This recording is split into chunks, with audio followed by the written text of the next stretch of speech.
62 కాసేపు పక్కవ పెడితే మీరు కామారెడ్డి డిక్లరేషన్లో ఖచ్చితంగా 42% బీసీలకు మేము ఇమ్మీడియట్గా చట్టసభల్లో రిజర్వేషన్లు అమలు పరుస్తామని చెప్పేసి మా బీసీ సోదరి మనందరినీ నమ్మించి దానికి తోడుగా అనేక 432 హామీలతో మా బీసీ సోదరులందరూ కూడా నిజం కూడా కేసీఆర్ గారు 10 ఏళ్లలో బ్రహ్మాండంగా పాలించారు. అనేక నీళ్లు నిధులు నియామకాల మీద ప్రత్యేకమైన శ్రద్ధ పెట్టి అభివృద్ధి చేశారు. ఈయన ఇంతకంటే ఎక్కువ చెప్తున్నాడు కదా, ఒకసారి మార్పు చేసి ఒకసారి వేసి చూద్దాం, మనకి ఇంతకంటే ఎక్కువ వస్తుంది అంటున్నారు కదా, 10,000 స్కీమ్ను 10,000 రైతు బంధు 15,000 అని ఇవన్నీ అని చెప్పి అలివిగాని హామీలతో ఇచ్చి దాంట్లో ముఖ్యంగా నేను మాట్లాడాల్సింది 42% కామారెడ్డి డిక్లరేషన్లో చెప్పారు. అయ్యా మీరు సర్వే అంటూ చెప్పి చేశారు, అది కంప్లీట్ కాకుండానే ఇక రిజర్వేషన్ల ప్రక్రియ దానికి లోక్సభ ఎన్నికల ముందు ఒకసారి తీసుకొస్తారు.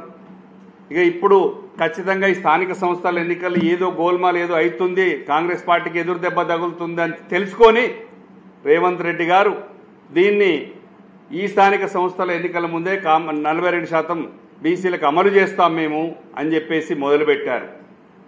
దాన్ని నిజంగా మీరు అసెంబ్లీలో చర్చ పెడితే చిత్తశుద్ధితో తెలంగాణలో తొలి అసెంబ్లీలోనే 2014లోనే బీసీలకు ఆనాటి పరిస్థితులు 33% రిజర్వేషన్ బీసీలకు, మహిళలకు 33% రిజర్వేషన్ ఆ రోజే అసెంబ్లీలో బిల్ పాస్ చేసి పంపించినటువంటి చరిత్ర గౌరవనీయులైన కేసీఆర్ గారు.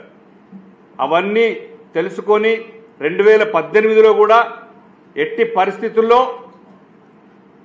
పంచాయతీరాజ్ చట్టాన్ని సవరించి దాని ద్వారానైనా ఆర్డినెన్స్ ద్వారానైనా ఏదో విధంగా బీసీలకు న్యాయం చేయాలని చెప్పేసి కేసీఆర్ గారు పోరాటం చేసిన విషయం తెలిసిందే. దాన్ని కోర్టులో ఎదుర్కోవడం జరిగింది, సవాల్ చేయడం జరిగింది, అక్కడ కొట్టివేయడం జరిగింది. దాని మీద ఎలక్షన్లో పోతే మీరు బనకచెర్ల దగ్గర రిజర్వాయర్ దగ్గర పోతేనేమో ఇది బ్రహ్మ పదార్థం 3,000 టీఎంసీలు నీళ్లు మిగులు జలాలు ఉన్నాయి, అక్కడ ఆయన పుట్టించిన పంచాయతీ అని చెప్పేసి అక్కడ మమ్మల్ని బదనాం చేస్తారు. ఇక్కడికి వచ్చేసరికి తెలంగాణ రాష్ట్ర ముఖ్యమంత్రి తొలి ముఖ్యమంత్రి కేసీఆర్ గారు సీలింగ్ పెట్టారు, లేకపోతే అంటే అయిపోయేది నేను చేసేవాడిని చెప్తారు. బీసీ రిజర్వేషన్లు ఎవరు చేస్తే అవుతుందో ఒక తెలంగాణ ముఖ్యమంత్రి గారు చేసేటట్టయితే వారు సీలింగ్ పెడితే మీరు తీసేసి చేయొచ్చు కదా. ప్రజలను ఎంతకాలం మోసం చేస్తారు రేవంత్ రెడ్డి గారు ముఖ్యమంత్రి గారు చెప్పండి. బీసీ సోదరులను ఇంకా మోసం చేయడానికి, బీసీ సోదరులు ఎప్పుడూ మిమ్మల్ని మోయడానికి ఒంటెలు కాదు గుర్రాలు కాదు ప్రయాణం చేయడానికి. ఖచ్చితంగా కూడా పులులు సింహాలు అవుతారు, అవసరమైన రోజు పులులు సింహాలు అవుతారు, పాములై కాటేస్తారు. మీరు పులి మీద స్వారీ చేస్తున్నారని లాస్ట్ టైమే చెప్పాను. బీసీలనే రాజకీయ చదరంగంలో బీసీలతోని మీరు ఒక పరమపద సోపాన పటం కైలాసంలో ఆడి నిచ్చెన ద్వారా పైకొచ్చారు, బీసీల నిచ్చెన ద్వారా పైకొచ్చారు. అదే పటంలో మళ్ళీ ఒకసారి చెప్తున్నా, హైదరాబాద్లో కూడా చెప్పారు, అదే పటంలో పెద్ద పాములు కూడా ఉంటాయి, అవి మింగేసి మిమ్మల్ని భూమి మీదకి కూడా తెస్తాయని చెప్పాను. ఇది ఖచ్చితంగా జరిగి తీరుతుంది.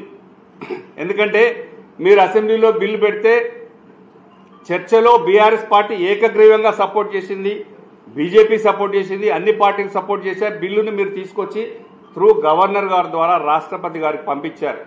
ఆ బిల్లు అక్కడ పెండింగ్ ఉంది.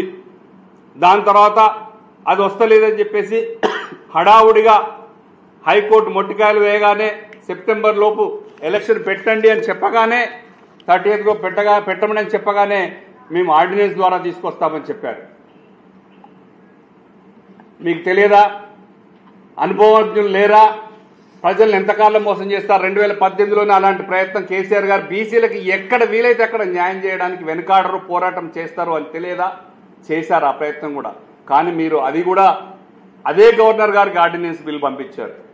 ఒక బిల్లును రాష్ట్రపతి గారి దగ్గర పంపించిన గవర్నర్ గారిని అది రాకముందే, అది డిసైడ్ కాకముందే ఆర్డినెన్స్ మీకు ఎలా ఇస్తారని అది తెలియకుండా దాంట్లో కూడా షెడ్యూల్ 9 చేర్చమని చెప్పేసి కూడా మీరు ఎక్కడా అడగలేదు.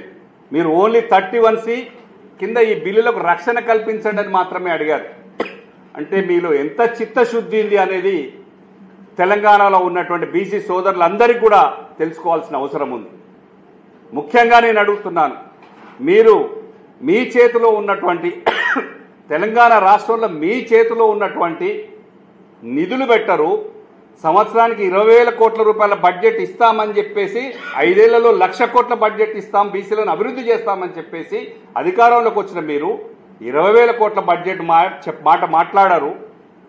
మీ దగ్గర ఉన్నటువంటి మంత్రులు బీసీ సోదరులు 42% ప్రకారం కానీ మీ దగ్గర ఎంతమంది మంత్రులు ఉన్నారు? 2 మంత్రులు ఉంటే మొన్నొక్కరికి ఇచ్చారు, 3 మంత్రి పదవులు ఇచ్చారు. ఇంకా మిగిలిన 3 మంత్రి పదవులు 3 మంత్రి పదవులు బీసీలకు ఇవ్వండి. యాదవ్ సోదరులకు లేదు, ఒక లంబాడి సోదరులకు లేదు, మున్నూరు కాపుకు లేదు, ముస్లింలకు లేదు, రజకులకు లేదు. బీసీ సోదరులందరూ చాలా ఉన్నాయి. మీరేమి ఇస్తున్నారు? కార్పొరేషన్లు ఇవ్వరు, నిధులు ఇవ్వరు, పదవులు ఇవ్వరు, కనీసం ఏమీ ఇవ్వరు. మీ చేతులున్న ఏం చేయకుండా తగుదనమ్మా అని అందరినీ ఢిల్లీ తీసుకొచ్చి జంతర్ మంతర్లో ఒక జంతర్ మంతర్ చేశారు. మీరు ప్రజల్ని, బీసీ సోదరులందరినీ ఒక జంతర్ మంతర్ చేయాలనే ప్రక్రియ మొదలుపెట్టారు. మీరు తెలంగాణలో ఉన్న బీసీ సోదరులందరూ తెలివి తక్కువ వాళ్ళు కాదు, అమాయకులు కాదు, తెలుసుకున్నారు. మీకు నిజంగా ఎక్కడ చేస్తే ఎట్లా చేస్తే బీసీ సోదరులకు బిల్లు అమలు అవుతుందో మీకు తెలియదా? అది 9th షెడ్యూల్లో పెట్టి తమిళనాడు తరహాలో పార్లమెంట్లో పెట్టి తెచ్చుకోవాలి.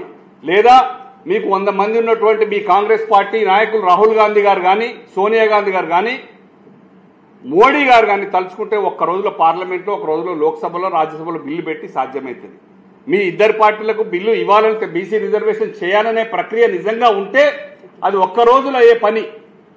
కేవలం మభ్యపెట్టి మోసం చేసి అధికారంలోకి వచ్చి బీసీ సోదరుల మాయ చేసి మరొక్కసారి స్థానిక సంస్థల ముందు, ఎన్నికల ముందు ఇదొక ఢిల్లీలో నేను మాత్రం తీవ్రంగా ప్రయత్నం చేస్తున్నా, దేశంలో ఉన్న అన్ని పార్టీల ఎంపీలను కూడా కట్టినా, 45 మంది ఎంపీలను తీసుకొచ్చినా. మీ సొంత మనుషులు, మీ సొంత హైకమాండ్ రాహుల్ గాంధీ గారు కానీ, ఖర్గే గారు కానీ, సోనియా గాంధీ గారు కానీ, ప్రియాంక గాంధీ గారు కానీ అటు కనీసం కనపడలే. కూతవేటు దూరంలో మీరు సభ పెడితే రాలే. వారికే మీరు నచ్చజెప్పే ప్రయత్నమో, మిమ్మల్ని మెప్పించే ప్రయత్నమో, మీరు మెప్పుకోలు కోసమో పెట్టిన సభ కానీ తప్ప ఇది తెలంగాణ రాష్ట్ర ప్రజలకు ఉపయోగపడే సభ కాదు అని ఖచ్చితంగా ప్రజలకు తెలుసు. మీ అధిష్టానాన్ని మీరు తీసుకురాలేదు కానీ బీఆర్ఎస్ వాళ్ళు ఏం చేస్తున్నారు, బీజేపీ వాళ్ళు చెప్పులు మోస్తున్నారా అని అడిగారు. మీ హైకమాండ్ వాళ్ళు ఏం చేస్తున్నారని మేము అడగాలనా? మీ వాళ్ళు ఎందుకు రాలేదని మేము అడగాలనా? మాకు కొంచెం బీసీ సోదరులమైనా మాకు కొంచెం ఉంది, దాన్ని ఎట్లా మాట్లాడాలో మాకు తెలుసు, ఎట్లా మాట్లాడకూడదో తెలుసు.